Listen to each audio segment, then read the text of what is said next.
Sound sound sound sound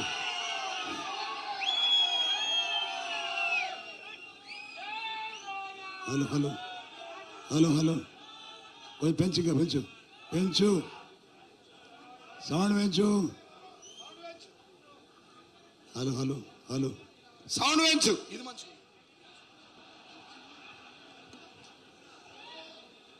ఊర్లలో ఏమంటారు? రొట్టెలోడి కంటే తురుకులోడే పోపట అంటారా లేదా? మా అందరికంటే ఎక్కువ మాట్లాడింది జీవన్ రెడ్డి. నీకోసం మాట్లాడినా నేను. నా పెళ్లి లేదు, లగ్గం లేదు, నా బిడ్డ పెళ్లి లేదు, అంతా నీదే లగ్గం. ఈరోజు నిజామాబాద్ పార్లమెంటరీ అభ్యర్థి యొక్క నామినేషన్ సందర్భంగా వచ్చినటువంటి మా జగ్త్యాల్, కోరుట్ల, బాల్కొండ, ఆర్మూర్, అదేవిధంగా నిజామాబాద్ అర్బన్, నిజామాబాద్ రూరల్, బోధన్ నుంచి వచ్చినటువంటి నా తమ్ముళ్లకు, నా అన్నలకు, మా చెల్లెళ్లకు, మా అక్కలకు, అదేవిధంగా ఈ కార్యక్రమానికి వచ్చినటువంటి పెద్దలు, మన మాజీ హోమ్ మినిస్టర్ పెద్దలు మహమూద్ అలీ గారు మన కోసం హైదరాబాద్ నుంచి వచ్చిండ్రు. అదేవిధంగా మన కరీంనగర్ నుంచి మన మాజీ సివిల్ సప్లై మినిస్టర్, మీ అందరికి బాగా గుర్తుండాల, రైతాంగం కష్టపడి పండించిన ధాన్యాన్ని సరైన వేళలో కొనుగోలు చేసి వారం రోజుల్లో వాళ్ళ అకౌంట్లో డబ్బులు ఇచ్చినటువంటి వ్యక్తి మా కమలాకరణ గారు కర్మేకలు రావడం జరిగింది. అదేవిధంగా మరి ఈరోజు పెద్దలు శ్రీనివాస్ గౌడ్ గారు, రాష్ట్ర మాజీ ఎక్సైజ్ శాఖ మంత్రులు, వారైతే మహబూబ్ నగర్కి వెళ్ళి వచ్చిండ్రు. హైదరాబాద్ నుంచి మహబూబ్ నగర్ ఏమో 100 కిలోమీటర్లు, ఇది 160 కిలోమీటర్లు. 260 కిలోమీటర్ల నుంచి వారు మన కోసం రావడం జరిగింది ఇక్కడికి. వారి ధన్యవాదాలు తెలియజేస్తున్నారు. అదేవిధంగా సీనియర్ నాయకులు, మాజీ స్పీకర్ సమైక్య రాష్ట్రంలో బాల్కొండ మాజీ ఎమ్మెల్యేగా ఉండేవారు, అదేవిధంగా ప్రస్తుతం రాజ్యసభ సభ్యులు గౌరవనీయులు సురేష్ రెడ్డి గారు, అదేవిధంగా నా సోదరులు తమ్ముడు మా ప్రశాంత్ రెడ్డి గారు, మాజీ మంత్రివర్యులు, ప్రస్తుతం బాల్కొండ శాసనసభ్యుడు, వారికి ధన్యవాదాలు తెలియజేస్తున్నా. అదేవిధంగా తమ్ముడు జీవన్ రెడ్డి, జిల్లా ఇటును మళ్ళీ వినకపోతే బాధపడుతుంది వాళ్ళు. మా తమ్ముడు అత్యంత యాక్టివ్, మరి డైనమిక్ లీడర్ అంటారు చూడు, నేను అట్లా డైనమిక్ లీడర్ అని, డైనమైట్ లీడర్. అర్థమైనా డైనమైట్ అంటే తెలుసా మీకు? డైనమైట్ లీడర్ సోదరులు జీవన్ రెడ్డి గారు. అదే మా పెద్దలు మా రమణన్న గారు, వారు త్వరగా ఈ ఎలక్షన్ ఉన్న సందర్భంలో వారికి చేసిన రిక్వెస్ట్ మేరకు మనకు వచ్చినటువంటి మా రమణన్న గారు ఎమ్మెల్సీ గారు, కోరుట్ల వాస్తవ్యులు, మాజీ మన ఎమ్మెల్సీ గారు, ప్రస్తుతం ఇంతకుముందు ఎంపీగా ఉండ్రి, వారు అమెరికా నుంచి వచ్చిన మన దగ్గరికి వారు ధన్యవాదాలు తెలియజేస్తున్నా. అదేవిధంగా జగ్త్యాల్ ఎమ్మెల్యే గారు, వారు ఎమ్మెల్యే కాకుండా నేత్ర వైద్యుడు కూడా. నేను మొన్న పొలాస అనే మండలానికి పోయినా. నేను పొలాస మండలానికి వెళ్తా ఉంటే ముసలోళ్ళు, యువకులు ఇట్లా కళ్ళు తీసి అనుకున్నారు, కళ్ళది తను రిపేర్ చేసినట్టు ఇట్లా చూసుకుంటూ వస్తుంది పాపం, మా డాక్టర్ వచ్చిందని చెప్పేసి. అంత ప్రేమ పాత్రుడు మా డాక్టర్ సంజయ్ అన్న గారు. అదేవిధంగా యువకుడు మా హీరో, కోరుట్ల హీరో, ఇప్పుడా చెప్పిండు మన జీవన్ చెప్పిండు. నిజంగా డాక్టర్, మంచి డాక్టర్, వెన్నుపూస డాక్టర్. ఆయన చాలా డెలికేట్ భాగాన్ని ఆపరేట్ చేసే యువకుడు. మా విద్యాసాగర్ అనే ఒక కుమారుడు, తను జగిత్యాల బీఆర్ఎస్ పార్టీ అధ్యక్షులు, మాజీ మంత్రి, మన మాజీ ఎమ్మెల్యే గారు, వారి కుమారుడు.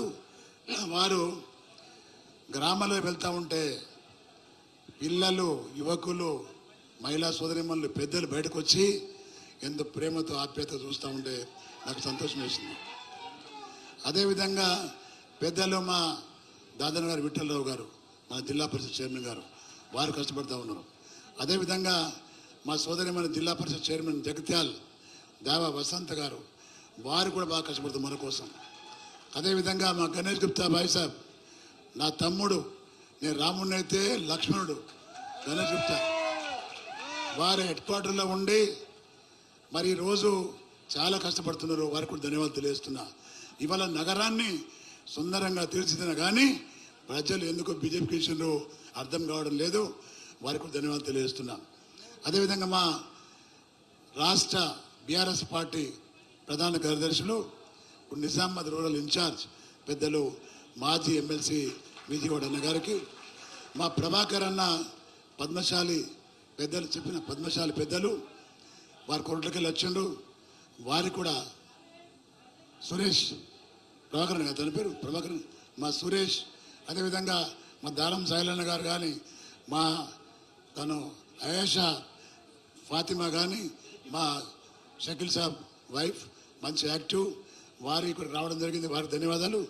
మా మేయర్ సోదరిమణి నిజామాబాద్ మేయర్ మా నీతు కిరణ్ గారు, అదేవిధంగా ఇక్కడ ఉన్నటువంటి మా ప్రభాకర్ నూడ చైర్మన్ ఉండే, అదేవిధంగా ఇక్కడ చాలామంది సోదరులు ఉన్నారు, చాలామంది పెద్దలు ఉన్నారు.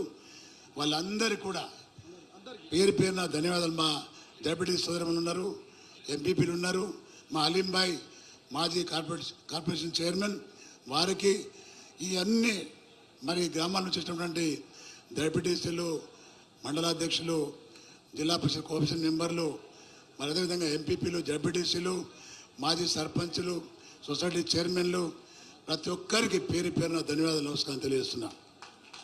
ఈరోజు మంచి రోజు కాబట్టి, ఫ్రైడే శుక్రవారం కాబట్టి, ఈరోజు మంచి ఉన్న నామినేషన్ ఇవ్వని చెప్పారు కాబట్టి ఇవాళ మరి నామినేషన్ ఇవ్వడం జరిగింది. నేను ఒకటే మనం చేస్తున్నా. చాలా విషయాలు పెద్దలు చెప్పారు, చాలా విషయాలు చెప్పారు. ముగ్గురు క్యాండిడేట్లు మనం ఇక్కడ మనం, ఒకరి బీజేపీ, ఒకరి బీఆర్ఎస్, ఇంకొకరు కాంగ్రెస్. ముగ్గురిని ప్రజలు చూస్తున్నారు, ప్రజలు గమనిస్తూ ఉన్నారు. బీజేపీ అభ్యర్థి ఆల్మోస్ట్ ఆల్ ఎంపీ ఉన్నాడు ఇంతకుముందు. ఏమి హామీలు ఇచ్చి ప్రజల వద్దకు వచ్చిండు, ఆయన చేసే పని ఏంది ప్రజలు గమనిస్తూ ఉన్నారు. ప్రజలకు చెప్పింది పసుపు తెస్తా అని, కానీ నోటికెళ్ళి మాట్లాడేది ముస్లింల గురించి రోహింగ్యాలని, పాకిస్తాన్ అని, ఇండియా అని, హిందూ అని తప్ప వేరే నోటికి మాట్లాడలే. ఎందుకంటే వాళ్ళు తెలుసు రాముని కొలిస్తే ఓట్లు పడతాయి అనుకుంటారు వాళ్ళు. నేను అడుగుతున్న వాళ్ళను, మోడీ భక్తులను అడుగుతున్నా, నేను రామునికి భక్తులని, నేను కూడా భక్తులే రామునికి, కానీ ఉన్న వాళ్ళందరూ భక్తులే. రాముని గురించి ఎవరైతే చెప్తున్నారో, రాముని గురించి ఓట్లు అడుగుతున్నారో, ఒకటి చెప్తున్నా, రాముని యొక్క గుణగణాలు తెలుసా మీకు? రాముని క్యారెక్టర్ తెలుసా మీకు? రాముడు మర్యాద పురుషోత్తం, రాము మర్యాదస్తుడు, రాముడు పురుషోత్తముడు. ఆయన ఒకడైనా చెప్తాడా? చెప్పాడు. రాముడి గురించి చెప్పాడు. జై శ్రీరామ్ అంటారు, జై సీతారాం అంటారు, కానీ రాముడి చరిత్ర చెప్పే దమ్ము లేదు వాళ్ళ. నాకు దమ్ముంది, నేను చెప్తా. బీజేపీ వాళ్ళు రమ్మని చెప్పి నేను మాట్లాడతా వాళ్ళతోటి. రాముడు ఎలాంటి వాడంటే, రాముడు మంచి కొడుకు, రాముడు మంచి తండ్రి, రాముడు మంచి అన్న, రాముడు మంచి భర్త, రాముడు మంచి పరిపాలన చేసే వ్యక్తి. ఆయన రాముడు పేదవాళ్ళకు దేవుడు. ఆయన ఒకటే రెండు విషయాలు చెప్తాను మీకు. రాముడు తన తండ్రి మాట విని అడవికి వెళ్ళాడు 14 సంవత్సరాలు. వెళ్ళిన తర్వాత రావణాసుడు అనే రాక్షసుడు సీతామా తల్లి మీద కన్నేసి వాడు మాయా వేయి ఆమె దొంగిలిసి తీసుకుపోతాడు.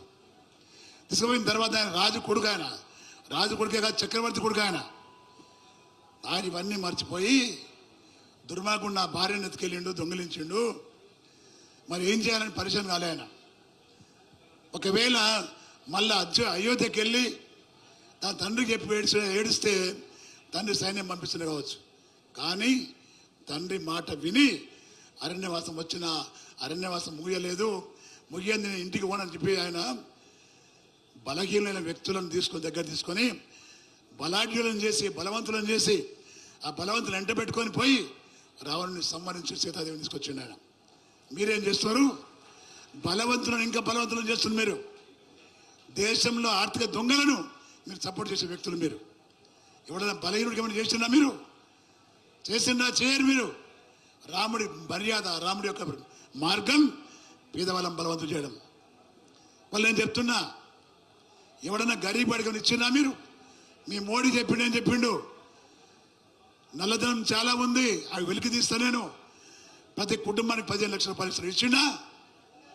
ఏది మాట? ఏది మరి మాట? ఏది? ఏం మాట విన్నాడు? అరవింద్ ఉన్నాడు, మీ మావాడు అంటే గుండుగా విన్నాడు నేను కానీ, అరవింద్ ఉన్నాడు, నిజంగా అదృష్టవంతుడు వాడు, చాలా అదృష్టవంతుడు. ఎందుకంటే ఇక్కడ చాలా మంది, వేల మంది పిల్లలు రాజకీయాల్లో ఉండి సర్పంచ్ కాలేకపోతున్నారు, చాలామంది ఎంపీపీలు కాలేకపోతున్నారు, జడ్పీటీసీ కాలేకపోతున్నారు. అలాంటి వ్యక్తి డైరెక్ట్గా ఎంపీ అయ్యాడు. అదృష్టవంతురా కాదా? ఎంపీ అంటే ఇదేంటి? Member of parliament. కానీ ఏం పని చేస్తున్నాడు? మెంబర్ ఆఫ్ పంచాయతీ కంటే హీనం చేస్తున్నాడు వాడు. మెంబర్ ఆఫ్ పంచాయతీ కంటే హీనం చేస్తున్నాడు. పార్లమెంట్లో మాట్లాడే ఎప్పుడన్నా బయటకు వచ్చి మాట్లాడతాడు, బయటకు వచ్చి మాట్లాడతాడు, తిట్టుడు. నేను అనుకుంటున్నా, దేశంలో ఎవరి కుటుంబంలో కూడా 2 ఎంపీలు లేరు, తండ్రి కొడుకు. నిజామాబాద్ ప్రజల దురదృష్టం, తండ్రి ఎంపీ, కొడుకు ఎంపీ. నిజామాబాద్ ఉరగబెట్టినాడు, ఏం లేదు, జీరో, ఏమీ లేదు. కానీ ఒకటి గమనించాలి మీరు, దేశంలో ఏ ఎంపీని తరమలేదు ఎవరు కూడా. ఏ ఎంపీ గ్రామానికి వస్తే తరిమి కొట్టలే, కేవలం అరవింద్ మాత్రం తరిమి కొట్టరు. ఇక్కడ కారణం ఏంది? ప్రజలకు ఇచ్చిన హామీలు మర్చిపోయి అడ్డగోలు మాటలు మాట్లాడుతుంటే గ్రామానికి రానివ్వడం లేదు, గ్రామం నుంచి తరిమేస్తున్నారు. అలాంటి వ్యక్తి గతంలో నా కోటి ఏమని చెప్పిండు, ఇప్పుడు అంటుండే నా కోటి ఏమని అంటలేడు, మోడీకి ఏమని చెప్తాడు. నాకంటే కూడా ఇష్టం లేడు, మోడీకి వేస్తారనే ఉద్దేశంతో మాట్లాడుతున్నాడు. నేను చెప్తున్నా, దయచేసి జిల్లా ప్రజలకు చెప్తున్నాను, నేను వీడు ఒక్కడు ఓడిపోతే మోడీ ప్రధాని కావడం లేదు. ఈ ఒక్క వ్యక్తి ఓడిపోతే మోడీ ప్రధాని కాక ఊరుకోడు. కానీ ప్రధాని అయ్యేది ఉంటే ఒక్క వ్యక్తి, ఒక ఎంపీతోని ప్రధాని కాకున్నాడు. నేనేమంటున్నా అంటే 10 మంది ఓడిపోయినా రావచ్చు కదా, 400 మంది ఎంపీలు మాకు గెలుస్తారనే వ్యక్తులు 10 మంది ఓడిపోతే ఏమవుతుంది? ప్రధానమంత్రి కాడు ఆయన. మరి వీడికి ఎందుకు వేయాలి ఓట్లు? మనం ఎందుకు వేయాలా? మళ్ళీ వేస్తే మళ్ళీ చేస్తారు, మళ్ళీ కదా జూటా మాటలు మాట్లాడతారు, జూటా మాటలు తిరుగుతూ ఉంటాడు. కాబట్టి నేను చెప్తున్నా, అంధ భక్తులు ఎవరైతే ఉన్నారో దయచేసి కళ్ళు తిరగడం. మీరందరూ కూడా బీజేపీ కార్యకర్తలు కొంతమంది అంటారు, సార్ వాడు లంగ, సార్ దొంగాడు, మాకు మోడీ కావాలి. మోడీ ఏం చేసి చెప్పు నాకు, ఏం చేసిన మోడీ? మొన్న వచ్చిండు, జగత్యాలు వచ్చిండు మోడీ. మోడీ వస్తే పసుపు ధర పెరిగిపోతుంది, మోడీ పోతే తగ్గుతుంది. మొన్న అంటున్నాడు, నేను చేయబట్టే పసుపు ధర పెరిగింది. నేను అడుగుతున్నా, ఇక్కడ రైతులు చాలామంది రైతులు ఉన్నారు ఇక్కడ. 2010లో అప్పుడు మోడీ లేదు, అరవింద్ లేడు. 2010లో క్వింటాల్ పసుపుకు ధర 17,000 రూపాయలు వచ్చింది మాకు. 17,000 2008 ఇంకా అంతకంటే ముందే. ఇవాళ 20 వచ్చిండొచ్చు, 21 వచ్చి, ఇప్పుడు మళ్ళా గత 8,000 9,000. నేనేమంటున్నా అంటే, రైతులు పసుపు పంట పండిస్తే ఆ జమాన్లో ఒక క్వింటాల్ అమ్మితే తులం బంగారం వస్తుండే, అవునా కదా? ఒక క్వింటాల్ అమ్మితే తులం బంగారం వస్తుండే. ఇప్పుడు 3 క్వింటాల్ అమ్మినా తులం బంగారం రావడం లేదు. దానికి కారకులు ఎవరు? కేంద్ర ప్రభుత్వం కాదా? బీజేపీ కాదా? అరవింద్ లాంటి వాళ్ళు కాదా? అలాంటి వ్యక్తి కలిసి మనకేం లాభం? నేను దయచేసి చెప్తున్నా, అలాంటి వ్యక్తి గెలవడం మన దురదృష్టం, మళ్ళా గెలవడం. ఇవాళ ఒకటి మనం వేస్తున్నాడు మీకు, ఇవాళ కాంగ్రెస్ పార్టీ అభ్యర్థున్నాడు జీవన్ రెడ్డి, మనోడు కానీ అన్న. ఈ కాన్స్టిట్యూన్సీ మొత్తం ఒకటే, జగిత్యాల మనదే, కోరుట్ల మనదే, నిజామాబాద్ జిల్లా మనదే. ఆ వ్యక్తి మరి ఇప్పుడు ప్రస్తుతం ఎమ్మెల్సీ, మన ప్రాంతం కూడా ఎమ్మెల్సీ అయినా, మరి అమ్మడానికి తెలుసు బాగా. గ్రాడ్యుయేట్ కాన్ఫరెన్స్కి వెళ్ళి ఎమ్మెల్సీ అయ్యండి, మనకు కూడా ఓట్లేసి మన వాళ్ళు. 5 ఏళ్ళు అయితే ఎమ్మెల్సీ ఎప్పుడైనా వచ్చండి ఇక్కడికి? అడిగిండి, ఏమన్నా అడిగిండా? గ్రాడ్యుయేట్స్ అయిన పిల్లలు ఓట్లేసిన ఆయనకు, ఉద్యోగాల కోసం పోరాటం చేసిన ఆయన వచ్చి అడిగిండి ఏమన్నా? రేపు మళ్ళీ గెలిచి మళ్ళీ ఏం చేస్తాడు? గ్రామాలలో చూస్తున్నాను నేను, మావాడు గెలిచిండు, మాకు రేవంత్ రెడ్డి వచ్చిండు, మాకు ఓరినమ్మ ఏందో నాకు అర్థం కాదు.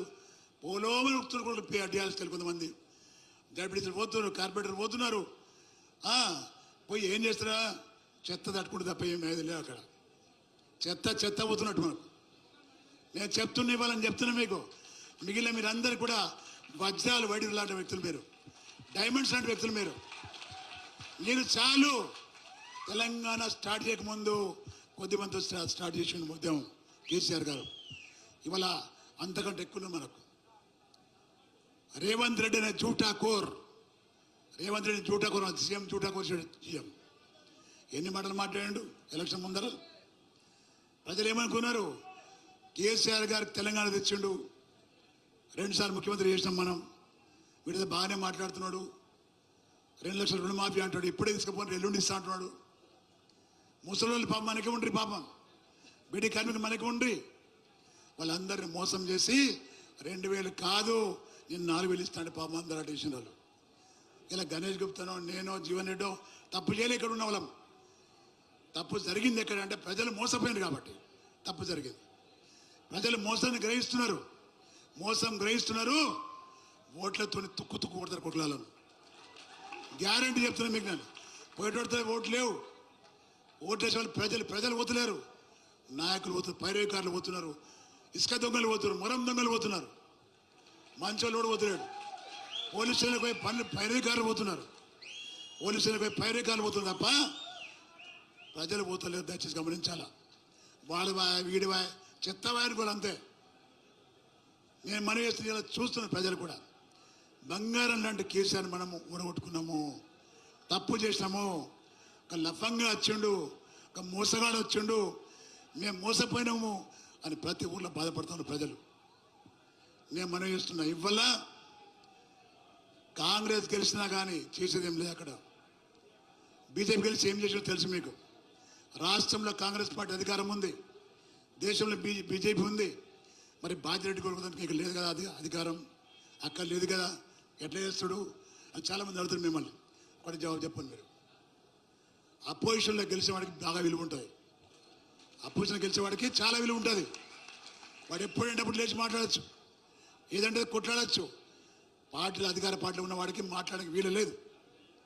నేను మనవి చేస్తున్నాను, నన్ను గెలిపిస్తే, ఎంపీగా నన్ను గెలిపిస్తే నేను ఫైట్ చేస్తా. నేను ఫైటర్. నేను నక్సలైట్తో ఫైట్ చేసిన వ్యక్తిని. ఆ సామాన్యులు మన లెక్క కాదు. వాళ్ళు చెప్తున్నా మీ అందరికి మనం చేస్తున్నా, ఎవడైతే ప్రజల్ని మోసం చేసిండో వాళ్ళకు గుణపాఠం చెప్పాల్సిన అవసరం మనకు ఉంది. దేని ద్వారా? ఓటు ద్వారా. ఇవాళ మీరందరూ కూడా నేను చెప్తున్నా, ఇక్కడ ఉన్న వాళ్ళందరూ, మా నాయకులందరూ కూడా ఒక్కొక్క వ్యక్తి ఒక కాన్షియస్ కంట్రోల్ చేసిండ్రు. కొంతమంది వ్యక్తులు కొన్ని కాన్షియస్ని కంట్రోల్ చేసిండ్రు. అలాంటి వ్యక్తులు నా కోసం వచ్చారు. వారికి ధన్యవాదాలు తెలియజేస్తున్నా. ఇవాళ మనం వేస్తున్నా, ఇవాళ కేసీఆర్ చాలా సంతోషంగా ఉన్నాడు, చూస్తున్నాడు, తమాషా చూస్తున్నాడు. కేసీఆర్ గారు రేవంత్ రెడ్డి చేసే బుడిబుక్కల పాటలు, బుడిబుక్కల కథలు చూస్తున్నాడు. ఈ ప్రభుత్వం ఉండేది కాదు, పీకేది కాదు, 1 year కంటే ఎక్కువ ఉండేది. నాకు మొన్న ఒక కాంగ్రెస్ ఆయన, నా పాత ఫ్రెండ్ ఫోన్ చేసి, నాకు బాజిరెడ్డి అన్నా నువ్వు గెలుస్తున్నావు, మా కాంగ్రెస్ పాత కాంగ్రెస్లందరూ కూడా వాడిని ఎప్పుడో బొందబెడతారన్నా రేవంత్ రెడ్డిని. వాడు ఉండే పరిస్థితి లేదు. మా హనుమంతరావు కానీ, ఉత్తమ్ కుమార్ రెడ్డి కానీ, కోమటిరెడ్డి కానీ, అదేవిధంగా మరి మా పొంగిరెడ్డి శ్రీనివాసరెడ్డి కానీ, వీళ్ళందరూ కత్తులు పట్టుకుని వెంబడి తిరుగుతున్నారు. ఎప్పుడు కూడా చూస్తలేదని చెప్తారు. ఈడేమంటాడు, నన్ను దించేస్తారా? ఒక్కొక్కరిని పేగులు మీద వేస్తా. నువ్వు ఓడిరాను కసాబువా, మేకలు కోసి ఓడివాను, ఒకళ్ళు కోసి చూడాను, పేగులు మీద వేసుకుంటాడు. పేగులు కొన్ని బొంద పెడుతున్నాడ, బుల్లెట్ తీస్తున్నాడ. ఎవడి రౌడీవాను? ముఖ్యమంత్రి వారు రౌడీవాను? ఏం మాట్లాడు? నువ్వు చెప్పిన పని చేయరావే. నువ్వు హామీ ఇచ్చిన పని నువ్వు చేయి కదా. హామీ ఇచ్చిన పని చేయవు, దొంగ మాటలు చెప్తావు, పారిపోతావు. మళ్ళా క్యాడర్ తీసుకురాన్ని మొత్తం కలుపుకుందామంటారు. నేను చెప్తున్నా, పోయిన క్యాడర్కు కాంగ్రెస్ పార్టీ వాళ్ళు కానీ ఇతర పోతే పార్లమెంట్ ఎలక్షన్ తర్వాత మిమ్మల్ని కుక్కలు దగ్గర, మిమ్మల్ని కుక్కలు పోయిన టీఆర్ఎస్ పార్టీ నాయకులను కుక్కల కంటే హీనం చూస్తారు కాంగ్రెస్ వాళ్ళు. నేను చెప్తున్నా మీకు. వాళ్ళు అనుకుంటారు కుక్కలు రండి, ఇప్పుడు రండి, ఎలక్షన్ రండి, వెళ్ళితే ఒక ముడ్డి వెళ్తే అంతే మీరు అటు మేము ఇటు అనే ఐడియాతో వెళ్ళినారు. కొంచెమన్నా సిగ్గుండాల. 10 ఏళ్ళు అనుభవించినా మీరు ప్రభుత్వాన్ని, 10 ఏళ్ళు అనుభవించి 4 కానీ పారిపోతారా మీరు? ప్రజలు మీకు కూడా గుణపాఠం చెప్తారు. మీరు అనుకుండొచ్చు మాకు ఆ పార్టీలో కార్పొరేషన్ టికెట్ వస్తుంది, మాకు డెప్యూటీస్ అవుతా, ఎంపీ అవుతా, ఎమ్మెల్యే అవుతా. మీరేం గారు, మీరు మొత్తం జీరో. మేము పగబడతాం, వాళ్ళు పగబడతారు. మీకు మేము పడగొడతాం, వాళ్ళు పడగొడతారు. మీరు ఉండాలి ఇద్దరు. నేను చెప్తున్నాను మీ అందరికి కూడా, ఒక మంచి సమయం మనకు వచ్చింది. మోసం చేసే ప్రభుత్వానికి బుద్ధి చెప్పే సమయం మనకు వచ్చింది. ఎట్లా వచ్చింది? కేంద్ర ఎలక్షన్ కమిషన్ ద్వారా మనకు వచ్చింది. దయచేసి చెప్తున్నా మీకు, మళ్ళా మర్చిపోయి మాయమాటలు నమ్మి మనం అధికార పార్టీ కొట్లేసామనుకో, వాళ్ళు అనుకుంటారు మేము చేసేది కరెక్టు, మరి బీఆర్ఎస్ పార్టీ వాళ్ళు చెప్పేది అబద్ధం అనుకుంటారు. వాళ్ళు ఇంకా అబద్ధాలు చెప్తారు, ఇవేం పనులు చేయరు కోట్లు. కాబట్టి నేను చెప్తున్నా, ఈ అవకాశం మనకు వచ్చింది, అవకాశాన్ని ఉపయోగించుకోవాలా. నేను జగిత్యాల కానీ కొరుట్ల కానీ మా నిజామాబాద్ జిల్లా ఉన్నటువంటి ప్రజలకు మనం చేస్తున్నా, బాదిరెడ్డి గౌడ్ అనే వ్యక్తి మీ అన్న, మీ తమ్ముడు 12 బజే రాత్రి ఫోన్ చేసినా మాట్లాడుతున్నాను. ఒకవేళ మాట్లాడకపోతే మిస్ కాల్ ఉంటే మిస్ కాల్ మళ్ళీ చేస్తాను. నేను పని అడుగుతా, చేసి చూపిస్తాను. నేను పని పోమని చెప్తాను, నేను కాకుంటే మళ్ళీ రమ్మని చెప్తాను. నేను అలాంటి వ్యక్తిని నేను. ఇవాళ నేను పని చేస్తాను మీ అందరికి కూడా. ఈ అవకాశం అయితే వచ్చిందో మనకు ఉపయోగించుకోవాలి, మనం గెలవాలి. బీఆర్ఎస్ పార్టీ రాష్ట్రంలో కనీసం 10 నుంచి 12 సీట్లు మనం గెలుస్తున్నాం. మనం 10 నుంచి 12 సీట్లు మనం గెలుస్తున్నాం. గెలుస్తాను. నిజామాబాద్ కూడా ఉంది, నిజామాబాద్ కూడా ఉంది. కాబట్టి మనం గెలిస్తే కేసీఆర్కి బలం వస్తుంది. మనం గెలిస్తే మన నాయకుడికి బలం వస్తుంది. ఒక్కొక్క కాంగ్రెస్ ఒక్కొక్క బీజేపీని చెండి ఆడతాడు, బాల్ ఆడతాడు. అది మేము గెలిస్తే అవుతుంది. మేము గెలిస్తే అనుకుంటారు కాంగ్రెస్ వాళ్ళు, ప్రజలు తిరగబడుతున్నారు, మా కోట్లు స్టేట్ లేరు, కొన్నైనా చేయాలి, లేకపోతే లాభం లేదనుకుంటారు వాళ్ళు. కాబట్టి మీరు మనం చేస్తుంది మీ అందరు కూడా. బీజేపీ అయితే శూన్యం, ఏం లేదు అంటున్నాడు పాపం వాడు అరవింద్. అరే జగత్యాల కూడా వస్తలేడు, మాకు కొరటికలు కూడా వస్తలేడు, బాలకొండ తగ్గిపోయింది. ఇవి కూడా నా పోస్ట్ పెట్టిన సోషల్ మీడియాలో ఆడి ఇంటికి వస్తుంది బతులాడుతున్నాడు. పెట్టగల తమ్మిని వచ్చారు ఎట్లా చేసి అంటే ఇవల్ల ఆ వ్యక్తి కూడా ప్రజల మధ్యలో కాన్నాడు అరవింద్, సోషల్ మీడియా కానొస్తాడు అంతే. మాయావి ఎట్టుంటాడు, మాయావిష్ణు యుద్ధం ఎట్లా చేస్తున్నాడు, ఇంద్రజిత్తులు అంటాడు, మేఘాలకలి యుద్ధం చేస్తున్నాడు. ఆ మేఘాలకలి యుద్ధం చేస్తున్నాడు వీడు.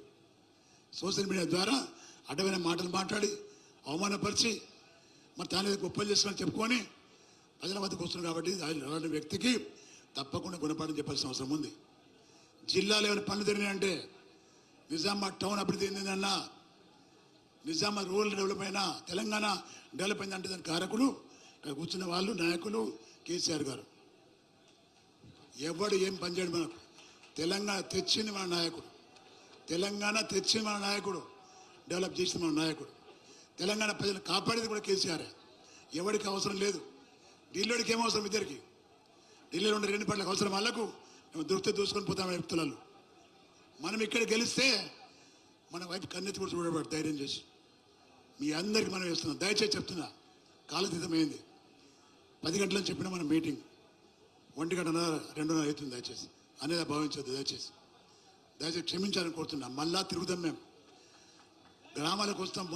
మొత్తం మండలాలు అయిపోయినాయి, మండలాలు మొత్తం అయిపోయినాయి. మళ్ళా గ్రామాలకు వస్తాం. మీ ఎమ్మెల్యే పెట్టిన ప్రోగ్రాంకి వస్తున్నాం, మీకు కలుస్తాం. ఇంకా చాలా మాటలు మాట్లాడింది, మనం తప్పకుండా మాట్లాడదాం. మనం ప్రజల హృదయాలు ఉందాం, మనం ప్రజలు దూరంగా ఉండదు. నేను గెలిచిన తర్వాత మీకు చెప్తున్నా, మీకు రేవంత్ రెడ్డి లాగానో, అరవింద్ లాగానో, జీవన్ రెడ్డి లాగానో, ఈ జీవన్ రెడ్డి కాదు, జగతాల జీవన్ రెడ్డి లాగానో జనం మధ్యలో ఉండకుండా పారిపోను. నేను గెలిస్తే పార్లమెంట్ నడిస్తే ఢిల్లీలో ఉంటా, పార్లమెంట్ బంద్ అయితే గలీలో ఉంటాను, నేను గ్రామాల్లో ఉంటాను, నేను మీలో ఉంటాను, నేను ప్రజల్లో ఉంటాను. నేను దయచేసి చెప్తున్నాను మీ అందరికి కూడా. ఇవల్ల मुस्लिम सदर मुस्लिम भाई हैं, बहुत से लोग हैं अपना अपना पार्लियामेंट कॉन्स्टिट्यूंसी में, निजामाबाद में है और बोधन में है और हारमन में, बालकोंडा में है, कोरटला में, जगत्याल में है. सब लोग मेरे एक ही रिक्वेस्ट है, आप भूल के कांग्रेस पार्टी को वोट मत डालो। इससे पहले डाले, क्या हुआ? निजामाबाद में डाले शबीर अली को, क्या हुआ? बीजेपी जीत गया। कामारेड्डी से आया उन्हें शबीर अली साहब, कामारेड्डी बीजेपी जीत गया। ఇవాళ ఓడగొట్టేది బీజేపీని, ఇలా బీఆర్ఎస్ పార్టీ మాత్రమే. ఇలా మా డాక్టర్ సంజయ్ ఉన్నాడు, సంజయ్ ఉన్నాడు కొట్టిండు, సంజయ్ ఎవరినోడు కొట్టిండు? బీజేపీ క్యాండిడేట్ కొట్టిండు. మా ఇంకో సంజయ్ నోడు కొట్టిండు. అదే విధంగా నేను చెప్తున్నాను మీకు, ఇవాళ ఈటెల రాజేంద్ర ఎవరు కొట్టిండు? కౌశిక్ రెడ్డి ఎవడు కొట్టిండు? ఎవరు? బీఆర్ఎస్. అవునా కదా? రఘునందన్ రావు కొట్టిండు, వద్దు లేచిన భజన. ఎవరు కొట్టిండు? కొత్త ప్రభాకర్ రెడ్డి, బీఆర్ఎస్. బండి సంజయ్ ఎవరు కొట్టిండు? బండి సంజయ్ అంగులా మా కమలాకర్ అన్న, బీఆర్ఎస్ పార్టీ. ఓడగొట్టేది మేమే, బీజేపీని, మీరు కాదు. Congress party third, BRS number 1 లో ఉంటుంది. మాకు दम हमको दम है। मुस्लिम भाइयों में कह रहा हूं, यहाँ पे जो है 3 आदमी बैठ गए, ये 3 का 3 भी हराइस वाले कौन है? बीजेपी वालों को हराए अपने लोग। आइंदा भी वही काम करेंगे वो लोगों को। किसको डाल रहे अंदर? बीजेपी वाले। केजरीवाल कौन है? कांग्रेस के खिलाफ आदमी है, उसको डाल दिया जेल में, चीफ मिनिस्टर है उन्हें। कवितम्मा कौन है? बीआरएस पार्टी के लीडर का बेटी है, उनको डाल दिया जेल में। कोई कांग्रेस वाले डालेगा? दुश्मन जो है రీజనల్ పార్టీ से दुश्मन శత్రుత్వం ఉంది బీజేపీ పార్టీతోని. ఇవాళ మేము ఇంకో సూర్యన్ ముఖ్యమంత్రి కూడా చేసాం. సూర్యన్ పాపం ఆ రీజనల్ పార్టీ వ్యక్తులు. రీజనల్ పార్టీ వాళ్ళు బతకద్దు, వాళ్ళు ఉంటే నాకు కంటగింపుగా ఉంటుంది, వాళ్ళే మా శత్రువుల ఉద్దేశంతో ఈ మోడీ వీళ్ళందరూ జైల్లో వేస్తున్నాడు. జైల్లో పడేది మేము, కొట్లాడేది మేము. కాంగ్రెస్ కొట్లాడతలేదు, కాంప్రమైజ్ అయిపోయింది వాళ్ళు. మీకు తెలుసో లేదో, గతంలో అరవింద్ గెలిచిన దానికి కారణం ఎవరు? ఇప్పుడు పోటీ చేస్తున్న జీవన్ రెడ్డి, బోధన్ సుదర్శన్ రెడ్డి ఇద్దరు కలిసి బీజేపీని గెలిపించినప్పుడు మ్యాచ్ ఫిక్సింగ్ ఇద్దరిది కూడా. మేము అట్లా కలవం, మేము ఫైట్ చేస్తాం, మేము ధైర్యంగా ఫైట్ చేస్తాం. మేము हमारे मुस्लिम भाइयों को मैं एक ही रिक्वेस्ट कर रहा हूँ, आप कभी भी ठीक है डाला होगा नेशनल पार्टी है, वो नेशनल पार्टी है, ये नेशनल पार्टी है बोल के, ये नेशनल पार्टी कांग्रेस जो है बहुत वीक हो गया। वीक में क्या बोलते उर्दू में? कमजोर। कांग्रेस पार्टी देश में कमजोर हो गया। सिर्फ तेलंगाना में जीत गया इसीलिए कि झूठे वादे करके जीत गए, गए भी नहीं है, पूरा खत्म हो गया। अब धोखा मत खाइए, धोखा खा के फिर कांग्रेस को दिए, फिर बीजेपी जीत जाता। मैं इसलिए कह रहा हूं, आप लोग सोचिए, जब केसीआर साहब था सीएम, क्रिश्चियन भाइयों को तोहफे देते थे, उन्हें दावत देते थे क्रिसमस को, బతుకమ్మ పండుగలు బతుకమ్మ చీరలు పంపిస్తుండే. మా ముస్లిం అన్నదమ్ములకు తోఫా పంపిస్తుండే, రంజాన్కు గరీబ్ వాళ్ళకి బట్టలు పంపిస్తుండే.